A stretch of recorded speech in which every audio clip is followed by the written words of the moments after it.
Assalamu alaikum wa rahmatullahi ta'ala wa barakatuh. Bismillahir Rahmanir Rahim. Alhamdulillahi Rabbil Alameen. Wassalatu wassalamu ala Sayyidil Mursaleen. Muhammadin wa ala alihi wa ashabihi at-tayyibin at-tahirin. I bear witness that no one deserves to be worshipped except Allah Ta'ala, the one who has no partner and no similar, the one who has no length and no width and no depth and no perimeter, the one who's not a volume and is not in a place. And how could he be in a place when he existed before time and space? He created everything except himself, including you and your actions. Nothing occurs except by his will, both good and bad, he destined to happen. He speaks without sound, letter, or language, not Arabic, Hebrew, nor Korean. He's not light, he's not a spirit, he has nothing in common with human beings. He's not in the direction of up, down, right, left, front, nor back. And whatever you imagine in your mind, Allah is different than that. And I bear witness that our noble, unrivaled Master Muhammad, sallallahu alaihi wasallam, is the slave of Allah, his final messenger, and the best of all of God's creations. May Allah unite us with him in paradise and grant us a drink from his basin. And may Allah increase us in patience, humility, knowledge, and comprehension, and help us to put our knowledge into practice, and grant us all sincere intentions. Ameen. We're continuing in the book, the Hadrami Introduction, Al-Muqaddimah Al-Hadramiyya, which is a introductory text in Shafi'i fiqh written by the Allama Ba'fadl, rahimahullahu ta'ala.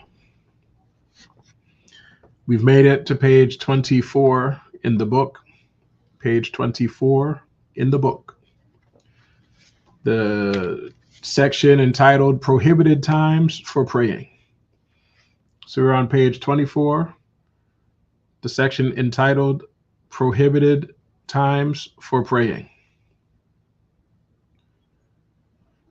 Okay, so the topic for this section of the book is that there are certain times, and you'll see there are 5 of them, certain times in which it is haram for you to pray, with details that we're going to mention. Okay? And when we say that it's haram, what we mean by that is not only is it forbidden for you to pray certain salats during that time, but if you pray a salat that's forbidden, then that means that salat doesn't even start. It doesn't begin. When you say that opening Allahu Akbar, it doesn't start your salat. Your salat never even initiates. Okay? But that doesn't change the fact that if you try to pray one of these salats during this time, it's haram, and therefore you need to repent. What are these times? All right, let's get going, inshallah, and let's read what the author, may Allah have mercy on him, said. He said, it is prohibited, meaning it's haram, not merely makruh. You'll find in some of the books of the Shafi'is that some of the scholars use the word makruh, disliked. Some of the scholars use the word haram, forbidden. But all of them, what they mean is forbidden. All of them mean forbidden. It is prohibited to perform salah. Okay, the salat is prohibited at certain times with conditions. I may as well just go ahead and explain the conditions now before we get into it. Not every salat is forbidden during these times. Okay, certain salats are forbidden during these times, these 5 times that we're going to talk about. And the salats that are forbidden would be salats that have a cause which comes after them. Okay, salats that have a cause which comes after them are forbidden during this time, as well as salats that don't even have a cause. Okay, so basically what we're saying here is that in these 5 times, you're allowed to pray a salat as long as it has a cause that preceded the salat or a cause which is simultaneous with the salat. You can pray it. But if it has a cause which comes after the salat, then you cannot pray it. And if the salat doesn't have a cause at all, you cannot pray it. All right, examples of salats. All of this is going to be mentioned in here. But an example of a salat that has a cause that precedes it are like the 5 obligatory salats and the sunnah salats that are related to them. Okay. The reason why you pray them is because the time came in. The time came in first. You pray the salat second. So you're praying it due to a cause which preceded it. The entering of the time came first. The salat came second. So you can pray salats that have times during these 5 prohibited periods. An example of a salat that has a cause which is simultaneous with it is like the eclipse salat. Okay, if you pray the eclipse prayer, you're doing it because there's an eclipse happening now. You're praying the salat while the eclipse is happening. So this eclipse prayer has a cause which is simultaneous with it. You can also pray that prayer during these 5 prohibited times. As for a salat which has a cause that comes after it, it would be like the 2 rak'ahs you pray in order to say the istikhara dua. You know, the istikhara dua is a dua that you say, and you know, to do it in the best possible way, you would pray 2 sunnah rak'ahs first and then say the dua afterwards. So the reason why you're praying those 2 rak'ahs is because of something you intend to do after the salat. Okay, so those rak'ahs for istikhara are an example of what would be forbidden during these 5 times. Also, a salat that doesn't even have a cause, like salatul tasbih, for example, or just a what we call naflul mutlaq, like just a sunnah salat that you're not doing due to any cause or any particular time. You just want to pray extra salats. These things you cannot do during these 5 times. Let's read what the text says. May Allah have mercy on the author. It says, it is prohibited to perform salah other than in the sanctuary of Mecca. So you should know that if you're in the haram of Mecca, the salat is not prohibited even during these 5 times. So when we talk about the 5 times when salat is forbidden, we mean as long as you're not in the haram of Mecca. But if you are in the haram of Mecca, you can make even salats that have a cause that comes after it, or salats that don't have a cause. You can pray them during these 5 times if you're in the haram of what? Mecca. What are these 5 times? Number 1, it says, at the time when the sun is rising, until it rises a spear's length, meaning above the horizon. So by now you know that Fajr time ends when the first little tiny edge of the sun appears above the horizon. That first little edge of the sun, once it becomes visible above the horizon, Fajr time is now over. And the sun will continue to get higher, higher, higher until, 1/4 of the sun is showing, and then 1/2 of the sun is showing, and 3/4 of the sun is showing. Then the entire circle of the sun is showing. And then the sun rises more and more and more until you get to a point where if a person were standing with one of the old Arab style spears in his hand, the sun is so high up that the sun is now above the tip of the spear. Okay, once the sun has risen a spear's height, then this prohibited time is over. So the first time when it's prohibited to make salat is from the moment the sun starts rising, the first little edge of the sun peaks up above the horizon, until the sun is up a spear's length. This whole period of time is roughly 20 minutes long. Okay, so those 20 minutes starting when the sun rises until the sun is up a spear's length, this is a prohibited time to make salat. Again, except if you're in the haram of Mecca. When's the second prohibited time? It says, and the time when the sun is in the midpoint of the sky, talking about the zenith. We talked before how the sun rises in the east. It goes up, up, up, up, up, up, up, up, up until it hits a zenith. It hits the highest it's going to get on that day. And when it hits its zenith, it'll be in the middle of the sky and perfectly aligned with the exact south direction. And then after that, the sun starts going down goes down, down, down, down, down, down, down until it sets in the west. We talked about that when we were doing the Salat times. So when the sun is at its zenith, at its high point, that is a time when it's forbidden to pray. That moment, when the sun is at the high point, is really only a couple moments long. So when we say it's forbidden to pray at that moment, what we mean is it's forbidden to start your prayer at that moment. It's forbidden for you, when you say your Allahu Akbar, to start your prayer. The Ra, the R at the end of Allahu Akbar, if it falls within those few moments when the sun is at its peak, then that salat is haram and invalid, unless, of course, it had a cause that preceded it or was simultaneous with it. It says here, except on the day of Jumu'ah.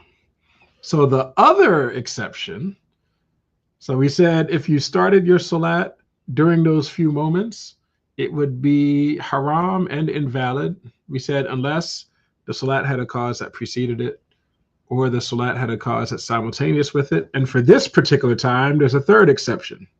Unless it's Jumu'ah, unless it's the day of Jumu'ah. On Fridays, no matter where you are in the world, if it's Friday, it's not forbidden for you to start a salat while the sun is at its peak, at its zenith. Okay, and this haram period, it lasts from when the sun is at its peak until you observe that it started to go down. And like I said, the whole length of this time is just a few moments. Maybe not even 1 minute. Okay, but during that time, it's forbidden for you to start a salat unless it's one of the exceptions we just mentioned. After that, when's the third time that salat is forbidden? It says, and at the time of the sun becoming orange yellow until it sets. So the third time that it's forbidden to make a salat, again, unless it had a cause that precedes it or is simultaneous with it, or unless it's in the haram of Mecca. The third time in which salat is forbidden is when? It's when the sun starts to turn yellow. So roughly the last 30 minutes before the sun sets, the sun becomes very yellow and the sky around the sun becomes yellow. This is called in Arabic al-isfirar. During that time, it's forbidden for you to make a salat, again, unless the salat had a cause that preceded it or a cause that is simultaneous with it. So far, we've gone through 3 times already. We said from sunrise until the sun is up, a spear's length, approximately 20 minutes of length. The second one is when the sun is at its peak until you observe that it has started to go down, which is only, maybe a minute, maybe less than a minute in length. And the exception there is on the day of Jumu'ah. The third time we said is when the sun becomes yellow up until the sun sets. So that would be the last 30 minutes before sunset. Roughly 30 minutes ending at sunset is when the sky and the sun become yellow. Those 3 times are 3 times that are independent of whether you've made a salat or haven't made a salat. These 3 times are due entirely to the movement of the sun. Okay, the first time is sunrise until the sun is up a spear's length. The second time is sun at zenith until you notice it going down. The third time is when the sun turns yellow until it sets. These times are completely unrelated to any action you've done or not done. The next 2 times, they actually relate to whether you have prayed a prayer or not. Okay, so let's keep reading. The 4th time, it says, and after the salah of al-subh until it rises. So the 4th time where it's prohibited to pray these prayers is after you have prayed subh. Subh, the obligatory salat, which some people call fajr. You pray it early in the morning. It's 2 rak'ahs long. You know the salat I'm talking about. Fajr, also called subh. Once you have finished praying subh, it's forbidden for you to pray the prayers we've been talking about all the way until the sun starts rising. Okay? So what that means is once you have prayed subh, it's forbidden for you to pray from that moment until the sun starts rising. That's due to time number 4. And then it's also forbidden from the moment the sun starts rising until the sun has risen a spear's length, because that was time number 1. So the first forbidden time and the fourth forbidden time are adjacent to each other. Okay, the first time will go right up until sunrise. I'm sorry, the fourth time goes right up until sunrise, and the first time begins at sunrise and goes until the sun has risen a spear's length. This is why you might find in some books that they just combine them together. They say from the time you pray subh up until the sun has risen a spear's length. You'll find some books that say that, but if you word it that way, it's actually not very precise. Okay, because if you word it that way, then what you're saying is if someone didn't pray subh, then this haram time would never begin. If you summarize it as saying from the time you complete subh until the sun is up a spear's length, if you describe it that way, it would mean that if someone didn't pray subh, the haram time never began. And that's not the case. Because even if you don't pray subh, a haram time will still begin at sunrise until the sun has risen a spear's length. Remember, those first 3 forbidden times are independent of whether you've done or not done any particular salat. They have nothing to do with your actions, the first 3 salat times. Okay, but there's an additional salat time, time number 4, which begins as soon as you complete salat as-subh, and it goes up until sunrise. Okay, and it's followed immediately without any gap by another forbidden time to pray, which begins at sunrise and goes until the sun has risen up a spear's length. That's why it's much more precise and accurate to mention these 5 forbidden times as 5 forbidden times, and don't try to smush them together for simplicity's sake, because all you accomplish with your simplifying is actually muddying the issue and making it less clear. What's time number 5? It says, and after the Salah of Al-Asr until it sets. So the 5th and final time during which it's forbidden for you to make Salat is after you have completed Salat Al-Asr up until sunset. Okay, and if you think hard about this one, you'll see there's another interesting situation that emerges here. Forbidden time number 5 begins once you finish Asr, the Asr Salat, all the way until the sun sets. But forbidden time number 3 begins when the sun turns yellow and lasts until sunset. So you have 2 different forbidden times. Both of them end at the same time. They end when the sun has completely set. Okay, 2 different forbidden times have the same moment when they end, but they begin at different moments. Because time number 3 begins when the sun turns yellow, and time number 5 begins once you've completed praying Al-Asr. So what that means is, if you pray Asr early in Asr time, your forbidden time is very long. It's going to go from the time you completed the Asr prayer all the way until sunset. And time number 3 is going to overlap completely with it.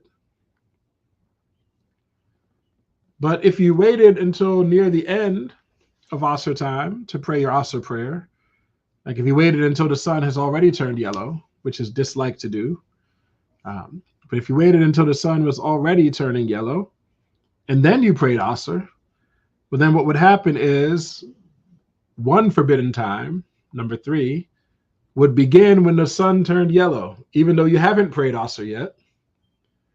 And then once you pray Asr and complete the Asr prayer, then after that, until the sun sets, it's now haram to pray for 2 reasons. Because it's after the yellowing of the sun, and also because it's after you prayed Asr. So those 2 times can overlap with one another. Um, it can happen, but depending on when you pray Asr, that depends which of those times begins sooner. But they both end at the same time when the sun has set. So let's review the 5 times real quick. The 5 times during which it's forbidden to pray. Number 1 is from sunrise until the sun has risen a spear's length. That's about 20 minutes, beginning with sunrise. Second time is when the sun is at its peak until it starts to descend, which is only a short time. The third time is when the sun turns yellow until the sun sets, which is about 30 minutes long. It's like the 30 minutes right up until sunset. That's roughly how long that forbidden period is. The fourth forbidden period begins once you've completed praying subh, and it goes until sunrise.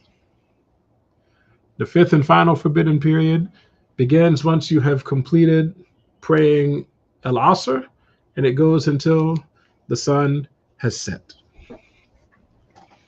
Now we're going to talk about some of the exceptions, some of the salats that are not permitted, not forbidden for you to pray during this time.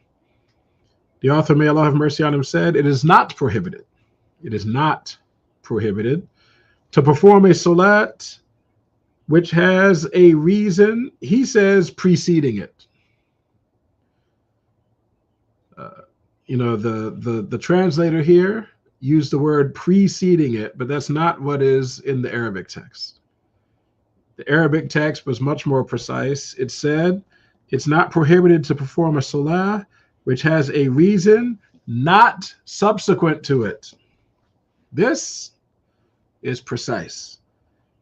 So scratch out the word preceding and replace it with not subsequent to it.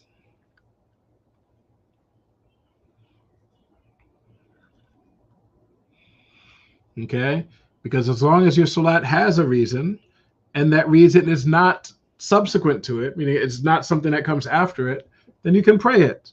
Wording it this way allows for both the case of a cause that preceded it, as well as a case of a cause that's simultaneous with it. Whereas if you just say preceding it, you're precluding one of the cases that's actually not haram. Okay, the ones that are haram are what? The salats that have a cause that comes after the salat, and the salats that don't even have a cause. Those are the ones that are forbidden to pray during these 5 prayer times.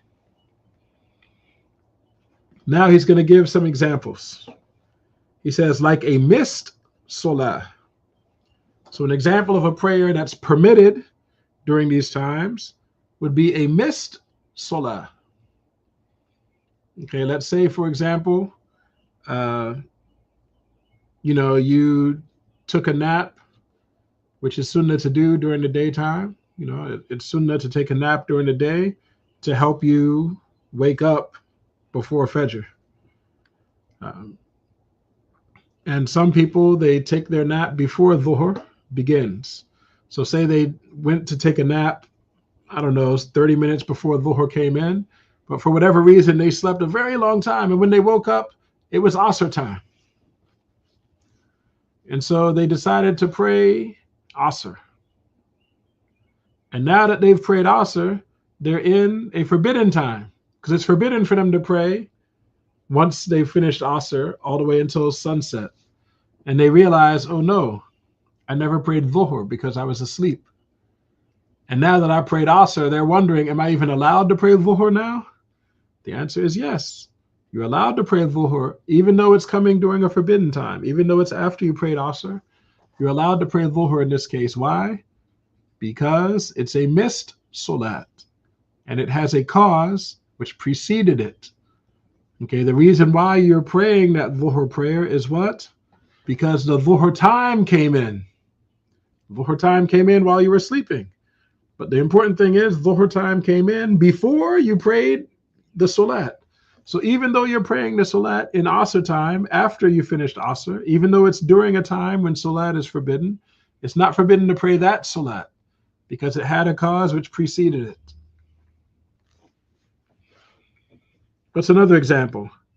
It says an eclipse. So an eclipse salat is an example of a salat that has a cause simultaneous with it, because you can only pray the eclipse salat while the eclipse is happening. So salats that have causes preceding it or causes simultaneous with it, these salats are permissible to pray during the forbidden times. It says, or sunnah of wudu. Now, many of you know that it's sunnah after you make wudu to pray 2 rakahs, like as a sunnah of wudu. Okay, it's sunnah to do that. So if you made wudu and it was during one of these forbidden times, it's still sunnah, it's still rewardable, it's still permissible for you to pray your 2 rakahs after you made your wudu. Why? Because the cause for those 2 rakahs is something that preceded it. You're only praying those 2 rakahs because you made wudu before praying those 2 rakahs. So the cause for the salat preceded the salat itself. That means you're permitted to pray it during the forbidden times. It says, or salutation. What do they mean by salutation? They mean the 2 rakahs that you pray in order to greet a masjid. If you walk into a masjid, it's sunnah for you to pray 2 rakahs before you sit down in the masjid. It's sunnah to pray what? 2 rakahs before you sit in the masjid. So what if you walk into the masjid during one of these 5 haram times? Are you allowed to pray the 2 rakahs to greet the masjid? Yes, you are. Why? Because the reason why you're praying those rakahs is because of something that happened before you prayed them. And that was you entered the masjid. Entering the masjid is the cause for the salat, and the salat itself comes after you enter the masjid. So it had a cause which preceded it. It says, or prostration for recitation or gratitude. Okay, in the Quran, there are 14 ayahs which contain a sajda, a prostration of recitation, sajdatul tilawa. There are 14 ayahs where if you recite that ayah or if you hear someone else recite that ayah, it's sunnah for you to do a sajda. Okay, and this sajda it has all the same rules as a salat. Okay, you need to have wudu in order to do it. You need to be facing the qibla. You need to be covering your awra, etc. All the rules of salat apply to it, except that it's just one sajda. So you make a takbir, you say Allahu Akbar, you go straight to sujood. After your sujood, you sit and you salam out. Okay, this is called a prostration of recitation, sajdatul tilawa. And if you're reciting Quran during one of these forbidden times, and you recite one of these ayahs, or you hear someone else recite one of these ayahs, it is permissible for you to do the sujood of tilawa. Why? Because the cause for you doing that sujood was something that happened before you made the sujood. First you heard the ayah, then you did the sajda. So the cause preceded it. That means it's permissible even during the forbidden times. There's one ayah in the Quran that has a prostration of gratitude. This is the one that's in Surah Sad. Okay, the one that's in Surah Sad, that one is not a prostration of recitation. That one is a prostration of gratitude, sajdatul shukr. Okay, that one also, if you recite it or hear it during the prohibited times, it is permissible for you to do the sajda. Okay, why? Because the cause for that sajda was something that preceded it. It says here, on condition that one doesn't intend to delay it to pray it in the prohibited times. Okay, so the condition here is that you didn't purposefully wait. How do I put this? Like, say you heard someone recite one of these ayahs that if you hear it, you're supposed to make a sajda. You heard it before the forbidden time came in, and you just decided to wait until the forbidden time, then do your sajda. in that case, it would not be permissible because you purposely delayed during the sajda until the forbidden time in order for you to do it in the forbidden time. Okay, don't do that. Okay, don't do that.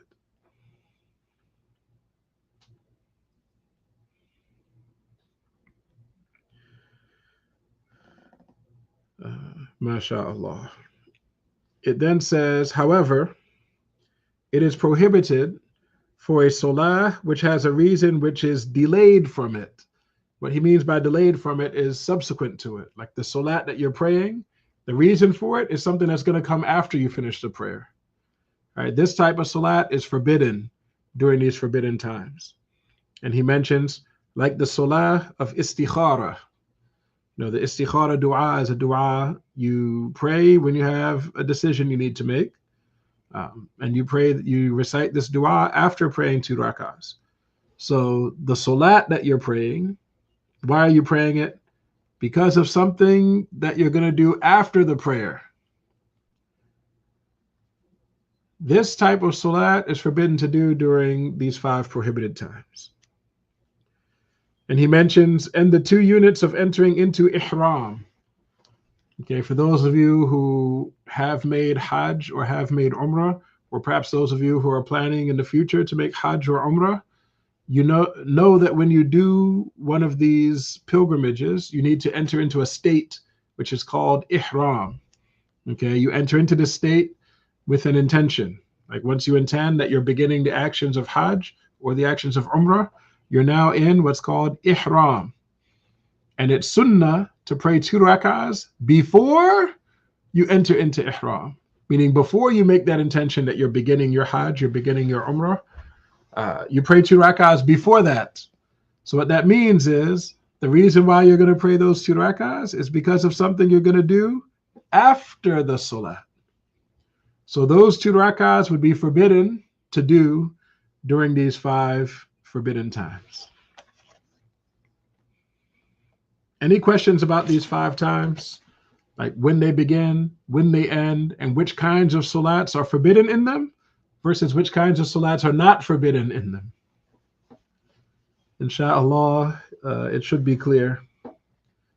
But if you have a question, please don't hesitate. Put it in the box. I'll answer it if I'm able. Insha'Allah ta'ala.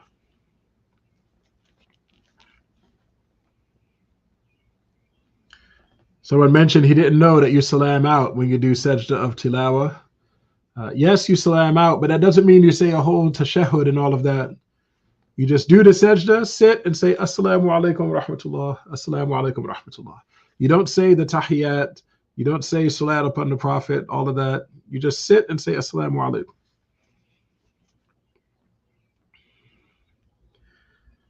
Okay. And we mentioned a couple other key exceptions during this paragraph that we just finished. We said that none of these salats are forbidden if you're in the haram of Mecca, right? At all 5 of these times, you can pray any salat you want in the haram of Mecca, even if the salat is one that doesn't have a cause, even if the salat has a cause which comes after it. These forbidden times are not forbidden times in the haram of Mecca. And we also mentioned another exception, which is that on the day of Jumu'ah, on Friday, whether you're in the haram of Mecca or not in the haram of Mecca, on Fridays, it's not forbidden to pray when the sun is at its peak. These are exceptions to the rule. After that, the author, may Allah have mercy on him, said, similarly, so now he's going to mention another case. Okay, this is not one of the 5 forbidden times, but it's similar to it. He says, similarly, the salah, he says, when the khatib, what he means is similarly, the salah is forbidden. Okay, the understanding here is the salah is also forbidden. It's also haram. When the khatib ascends the minbar, so on Friday, at Jumu'ah, when the khatib, the one who's going to give the speech for Jumu'ah, once he goes up the steps to the minbar, at that moment, it is now forbidden for the people who are there in the masjid to make salat. Okay, it says, except the salutation prayer, which is the prayers to greet the masjid. If someone walks into the masjid and they find that the imam is already on the minbar, it's forbidden for them to pray any prayer except for the 2 rakahs to greet the masjid. Those 2 rakahs he's permitted to pray, because otherwise it would be disliked for him to sit down. Okay, so he prays those 2 rakahs quickly and quietly, and then he sits. Okay, but if he wanted to pray something else, like if he slept through subh that morning and he wants to hurry up and pray subh, you cannot pray subh while the imam is on the minbar. The only salat you're permitted to pray while the imam is on the minbar is the 2 rakahs to greet the masjid. And even then, only if you walked in and you prayed your 2 rakahs at the first opportunity, and it turned out the imam was on the minbar when that first opportunity presented itself. I'm not talking about somebody who walked in the masjid 10 minutes before the imam went on the minbar, and he was sitting there talking to people and everything. And then when the imam got on the minbar, he said, oh, let me pray these 2 rakahs. No, I'm not talking about him. For him, he's not permitted to pray the 2 rakahs while the imam is on the minbar. He had time to pray them before the imam went on the minbar. So who's allowed to pray these 2 rakahs while the imam's on the minbar? The one who walked in and found the imam on the minbar. That's the one who's permitted to pray those 2 rakahs. And no other salat is permitted while the imam is on the minbar. He says, except the salutation prayer, which are 2 units. And he says here, this is important, if one does not fear missing the takbir. Okay, it's possible that someone would walk into the masjid and he finds the imam is already on the minbar and already giving his speech. And maybe the imam is saying du'as. Normally the du'as are the very last thing the imam says before he comes down and leads the prayer. So if you're worried that if you pray your 2 rakahs, that you're going to finish your 2 rakahs after the imam has already started the salat, in that case, it's not recommended for you to pray them. In that case, it's recommended for you just to remain standing. And when the imam starts his salat, you get in your line and you begin your salat at the time that the other followers begin their salat, which is right after the imam completes his takbir. Right? The imam will say Allahu Akbar, and you let the imam say the R at the end of Allahu Akbar, and after that, the ones who are praying behind him begin saying Allahu Akbar. Okay, if any of you are starting your Allahu Akbar before the imam says the R, then your salat is not valid. Okay, the one who's praying behind the imam has to let the imam enter salat first, then the one praying behind him enters the salat with the intention of tying their salats together. Okay, meaning the intention that you're following him. The imam has to establish the salat first, and that doesn't happen until he says the R, until he says Allahu Akbar. Allahu Akbar. That's when his salat begins. The follower behind does not begin saying his takbir until after that. That's just a general rule. Whenever you're praying behind someone, the follower doesn't begin his takbir until the imam is done. I do sometimes hear people, the imam starts his takbir, the imam says Allah, and maybe the imam stretches it out, which he's not supposed to do. But if he stretches out and says Allahu Akbar, you'll find that people behind him already started saying their takbir during that long stretch. No, if you're praying behind the imam, wait until he completes his takbir before you start yours. And if you are the imam, don't stretch your takbir out. Usually when people stretch their takbir out, it's because they're trying to get the intention straight in their mind. And in the Shafi'i school, it's sunnah for you to say your intention with your tongue before you start your takbir. So your intention should already be straight before you even begin your takbir, because you said it with your tongue. You don't have to say it loud enough for everybody to hear it, but just say it with your tongue before you say your takbir. That way you know your intention is already ready to go. MashaAllah. This is Sunnah in the Shafi'i madhab.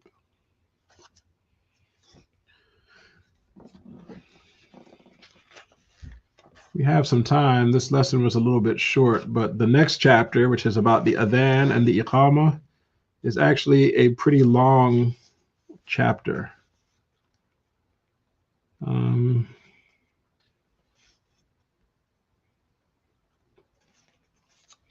I guess I'll start it. It's long. I don't think we're going to finish it in one go anyway.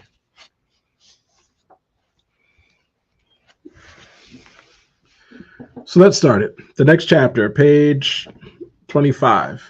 It says adhan and iqamah. In this chapter, we're going to talk about the rules of the adhan and the rules of the iqamah.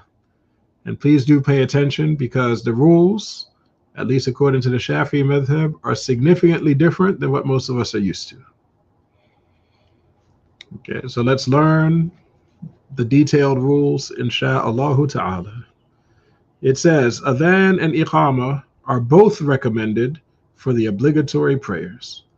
So for the 5 obligatory salats, it's sunnah to call the adhan for them and call the iqamah for them. It says, if one does not join it with one that is missed, okay, what that means is if you're praying 2 obligatory salats back to back, it's not sunnah to call the adhan for both of them. It's not sunnah to call the adhan for both of them if you're going to pray 2 obligatory salats back to back. Like, you slept through subh, and now dhuhr time came in. You want to pray subh and then dhuhr right after it. You don't call 2 adhans. Or say you're traveling. You're praying dhuhr, and you want to bring your asr forward and pray asr with it. You want to combine your salats for travel. You don't call 2 adhans. When you're praying 2 obligatory salats, one right after the other, you just call 1 adhan, but you do 2 iqamas. Okay, so the iqamah is always recommended for the obligatory salats, and the adhan is recommended as long as you're not praying obligatory salats back to back. Someone asks, if you say the takbir too soon, can you just do it again? Yes, that's exactly what you do. If you started your takbir early, then what that means is your salat didn't start. You didn't actually begin a salat. So what you do is, once the imam is finished saying his takbir, you say a new takbir in order to start a salat properly.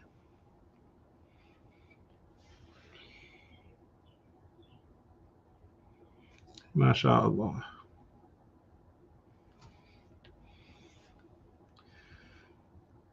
Let's keep reading. It says, for the man. For the man. What does that mean? It means it's sunnah for men. And when we say men, we mean males. Like, they don't have to be an adult necessarily. They can be a child. But it's sunnah for males to call the adhan and the iqamah.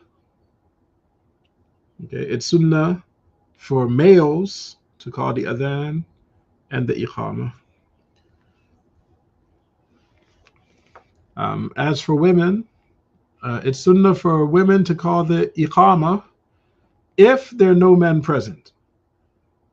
Right? So if she's praying alone, it's sunnah for her to call the iqamah.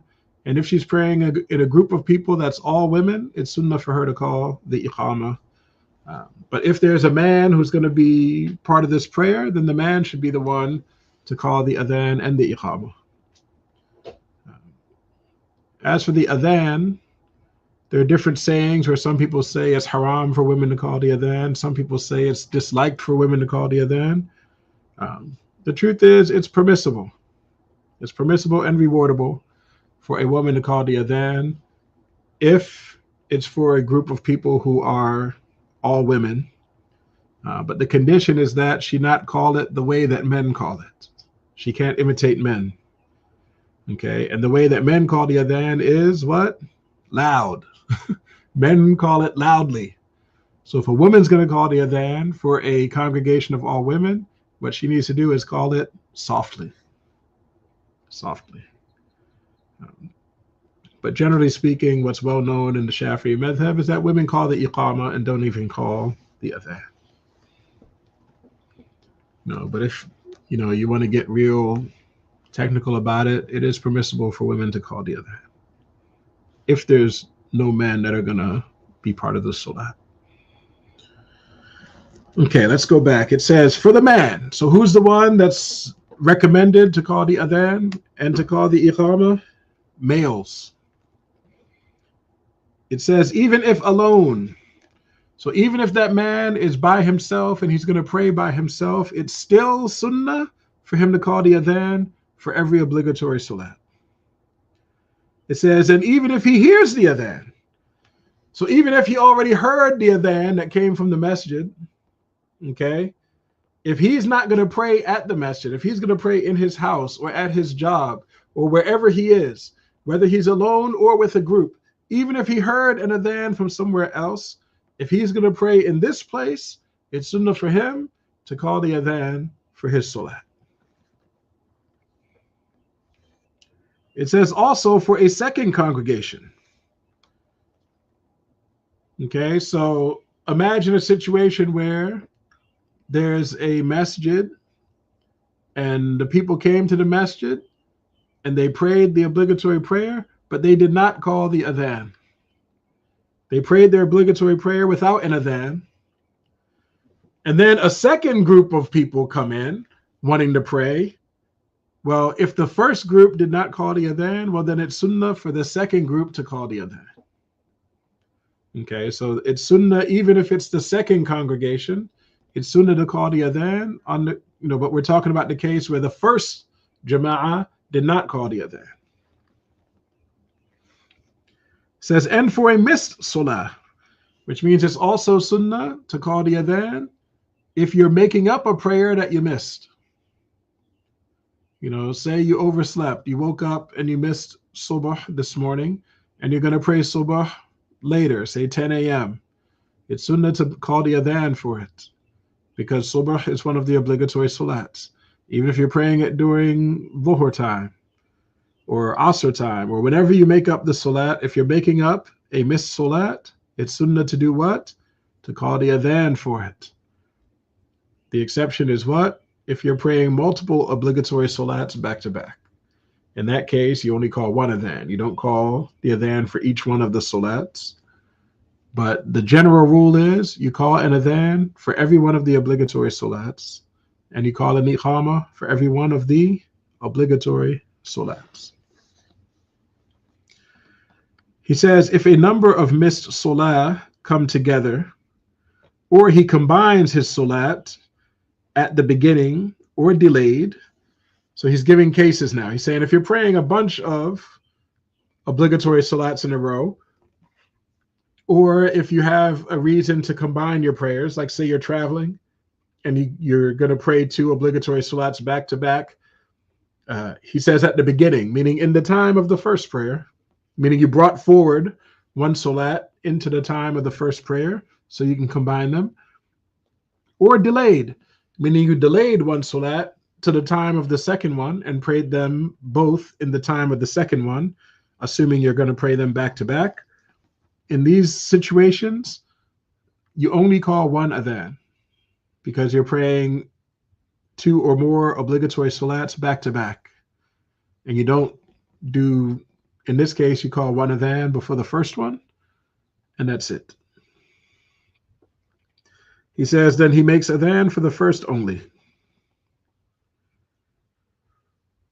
Okay? This is because you're praying multiple obligatory salats, what? Back to back. When I say back to back, I mean without a long gap between them. He says, as for women, only iqama is recommended. Meaning if she's alone or if she's in a group of all women. It is recommended to say, in the recommended prayers performed in congregation, as-salatu jami'ah, which he translates as the prayer is gathering you. What does that mean? It means if you're going to pray a salat in a group, but it's not obligatory. If you're going to pray a salat in a group, but it's not obligatory, then what do you say? You say as-salatu jami'ah. You don't call an adhan and you don't call an iqama for a salat which is not obligatory. This is something that happens a lot. Eid prayer comes along and everyone's gathered for the Eid, and then someone stands up and calls the iqama. It's like, no. The Eid salat is not obligatory. There's no adhan for it and there's no iqama for it. The adhan and iqama are only for the 5 daily salats. That's it. So when the Eid prayer comes, you don't call an adhan, you don't call an iqama. Instead, you say, as-salatu jami'ah. As-salatu jami'ah. You do this for the 5 sunnah prayers, which are recommended to pray in a group. What are the 5 sunnah prayers that we pray in a group? Eid al-Adha, that's 1. Eid al-Fitr, that's 2.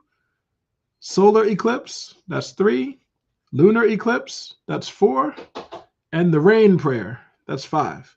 These are the 5 sunnah salats that it's sunnah to pray in a group. And so these are the 5 where we say as-salatu jami'ah. As for Taraweeh, you don't say as-salatu jami'ah for Taraweeh. And that's because the basic rule, Taraweeh originally during the life of the Prophet sallallahu alaihi wasallam was not prayed in a big group. Praying it all together in the masjid in a big group, this is a bid'ah, which was started in the time of our master Omar, radiallahu anhu. It's considered to be a good bid'ah, which is why we've continued to do it since the time of Omar until now. But we don't say a salatu jami'ah, because saying a salatu jami'ah is something that the Muslims did during the time of the Prophet sallallahu alaihi wasallam, and they did it for those 5 salats only: the 2 Eids, the 2 eclipses, and the rain prayer.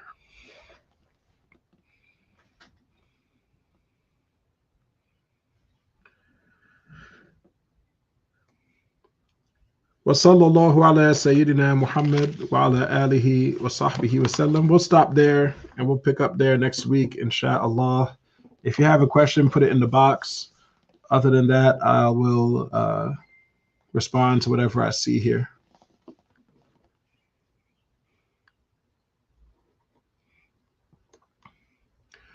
Someone asked whether the adhan needs to be called by one's vocal voice, or can a recording that's on your phone, on your app or something like that take the place of it. I don't know, brother. I haven't heard a ruling on that. But I think we all know that the original way is to have a person call it. So my advice to you is to have a person do it. That way we know it's being done correctly, as opposed to something we're unsure about, like a recording. MashaAllah.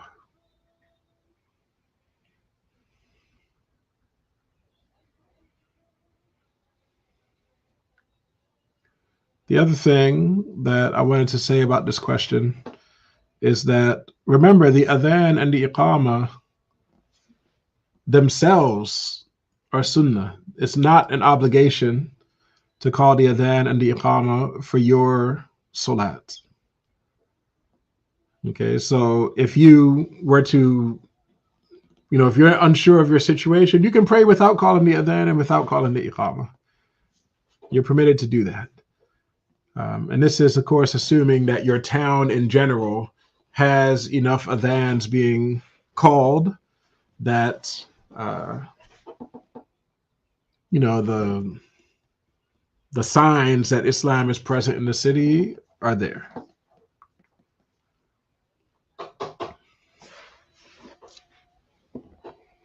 Any other questions? All right, let me go through these comments. Wa alaikum assalam wa rahmatullahi ta'ala wa barakatuh. I think I answered most of the ones that came up during the class. So I don't see any others. Welcome, Sister Tina. We're glad you're here. MashaAllah. And you'll catch the dua at the end, insha'Allah ta'ala. Let's say La ilaha illallah. La ilaha illallah. La ilaha illallah. La ilaha illallah. Allahumma salli ala Sayyidina Muhammad wa ala alihi wa sahbihi wa sallim. Allahumma salli ala Sayyidina Muhammad وعلى آله وصحبه وسلم اللهم صل على سيدنا محمد وعلى آله وصحبه وسلم رب اغفر لي وللمؤمنين والمؤمنات رب اغفر لي وللمؤمنين والمؤمنات رب اغفر لي وللمؤمنين والمؤمنات بارك الله فيكم. I'll see you insha'Allah ta'ala next week. Same bat time, same bat channel. Assalamu alaikum wa rahmatullahi ta'ala wa barakatuh.